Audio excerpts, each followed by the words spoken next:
अक्षय तृतीया हा हिंदू धर्मातील एक अत्यंत पवित्र आणि शुभ दिवस आहे. वैशाख महिन्यातील शुक्ल पक्षाच्या तृतीय तिथीला हा सण साजरा केला जातो. अक्षय म्हणजे कधीही न संपणारे. त्यामुळे या दिवशी केलेले जप, होम, दान केल्याने ते अक्षय पुण्यकारक ठरते.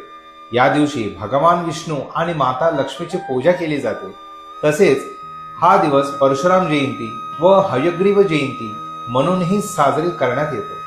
तसेच यासोबतच सोने खरेदी, घर किंवा व्यवसाय सुरू करण्यासाठी आणि जागा खरेदी व नवा कार्यारंभ जसे की शुभारंभ या दिवशी केले जातात. भगवान श्रीकृष्ण यांनी द्रौपदींना अक्षय पात्र याच दिवशी दिले. अक्षय तृतीयेला जलकुंभ व पंखादान सांगितले आहे. तसेच या दिवशी सोने खरेदी करणे शक्य नसल्यास खडे मीठ खरेदी करावे. तसेच उधार पैसे देणे टाळावे.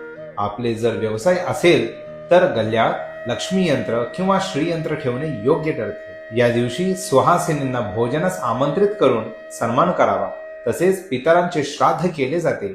यंदाही अक्षय तृतीया आपल्याला अक्षय सुख, अक्षय धनलाभ, अक्षय शांती मिळो हीच प्रार्थना.